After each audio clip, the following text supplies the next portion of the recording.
जब इस दुनिया में इंसानों का नामो निशान तक नहीं था, हर तरफ सिर्फ खामोशी थी, न कोई जानवर, न कोई ज़िंदगी का निशान।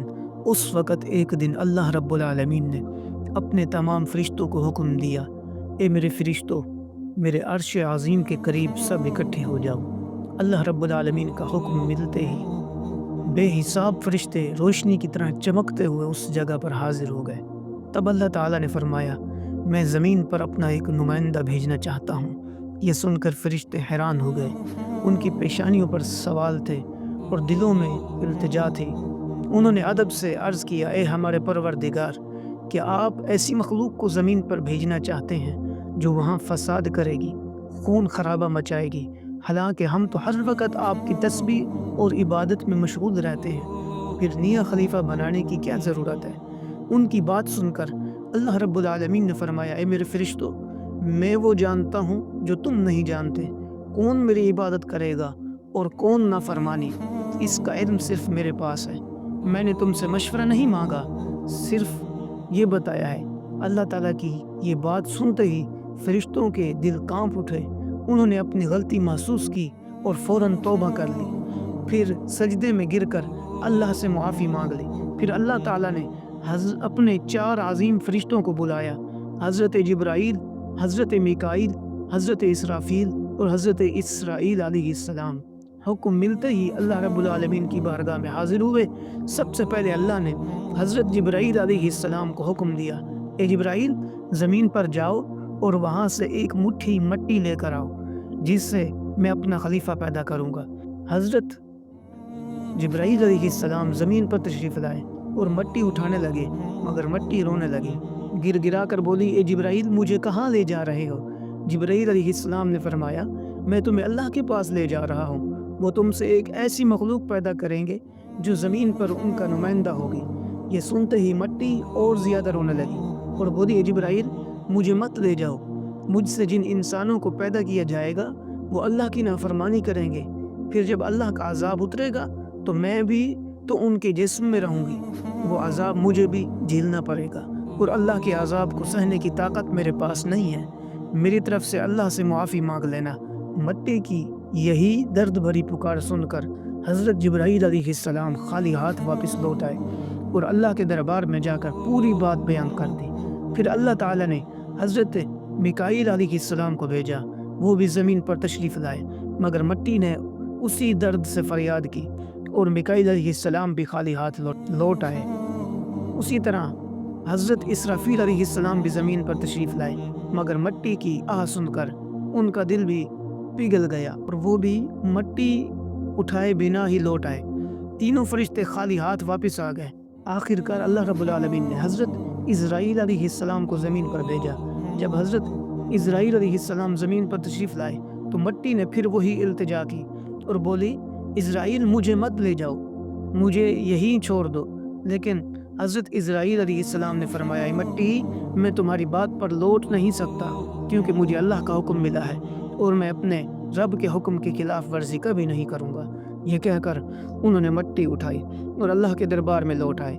अल्लाह ने बहुत खुश होकर फरमाया, ए इज़राईल, क्योंकि तुमने मेरा हुक्म पूरा किया, मैं तुम्हें एक ख़ास ज़िम्मेदारी देता हूँ। इंसानों की रूह कब्ज़ करने की ज़िम्मेदारी।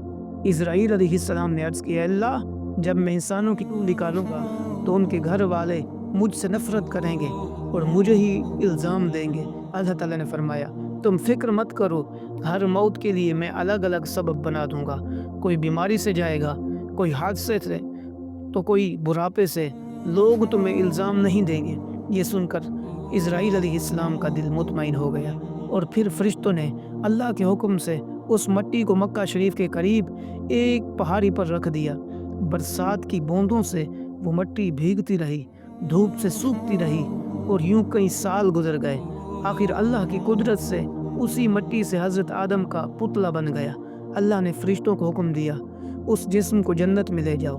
फरिश्तों ने अदब से हुक्म माना और आदम अलैहिस्सलाम के जिस्म मुबारक को उठाकर जन्नत में ले गए और फिर लंबे अरसे तक वो जिस्म वहीं पर रहा, बिना रूह के, बिल्कुल बेजान। फरिश्ते उसके करीब आते और देख कर कहते हैं, यही है वो जिस्म, यही होगा अल्लाह ताला का खलीफा ज़मीन पर।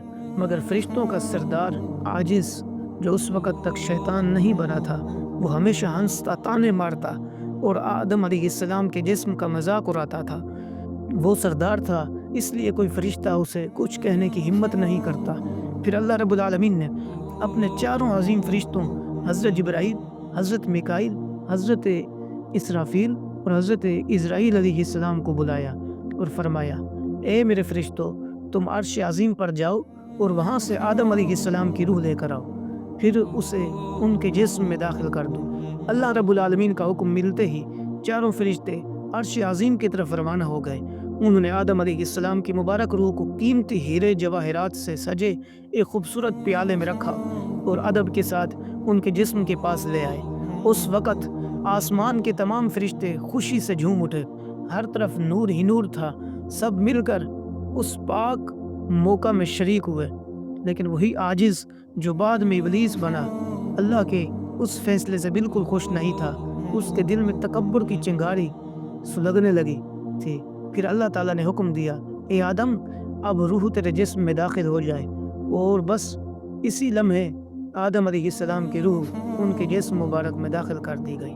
جیسے ہی روح نے جسم کو چھوا، ان کی انگ انگ میں جان دوڑ گئی، ان کی آنکھیں کھلی، ہاتھ پاؤں ہلے اور جسم زندہ ہو گیا۔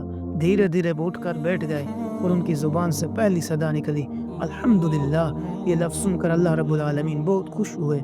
آدم علیہ السلام نے اپنی پہلی نعمت ملنے پر شکر ادا کرنے کے لیے 2 رکعت نماز ادا کی۔ جب ان کی نماز مکمل ہوئی تو ہیرے جواہرات اور سونے چاندی سے بھرا ایک خوبصورت تخت لایا گیا۔ اللہ کے حکم سے حضرت آدم علیہ السلام اس تخت پر بیٹھ گئے اور فرشتے چاروں طرف عزت اور محبت سے جھکے ہوئے تھے۔ پھر اللہ تعالیٰ نے فرمایا، اے میرے فرشتوں، آدم کو عزت دو اور انہیں سجدہ کرو۔ اللہ کا حکم ملتے ہی کروڑوں فرشتے سجدے میں گر پڑے، ہر طرف نور کا سیلاب پھیل گیا۔ جب فرشتوں نے سجدے سے سر اٹھایا تو دیکھا صرف عاجز کھڑا رہ گیا۔ باقی سب آدم علیہ السلام کو سجدہ کر چکے تھے، مگر عاجز کے چہرے پر نفرت اور گھمنڈ صاف جھلک رہا تھا۔ تب اللہ تعالیٰ نے عاجز کی طرف رک کر کے فرمایا، اے عاجز، تو نے میرا حکم کیوں نہیں مانا؟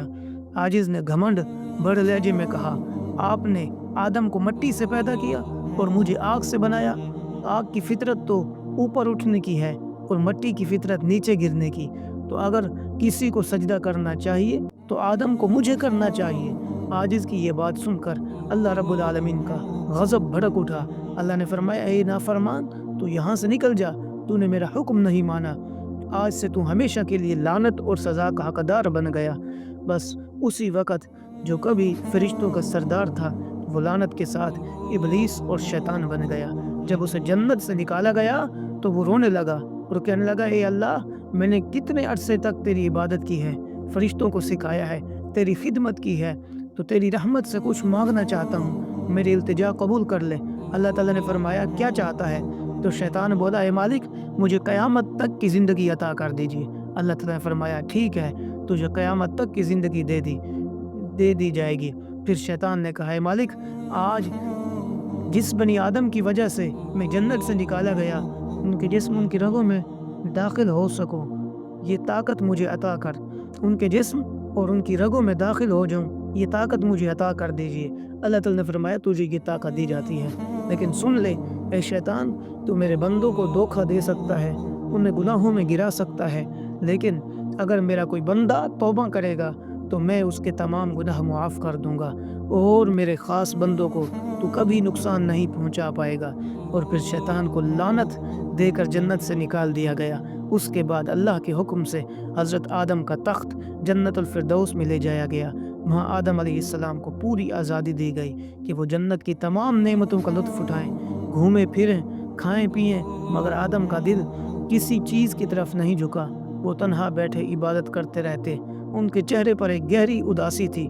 اللہ تعالیٰ کو آدم علیہ السلام کی حالت معلوم ہوئی تو انہوں نے حضرت جبرائیل علیہ السلام کو آدم علیہ السلام کے پاس بھیجا۔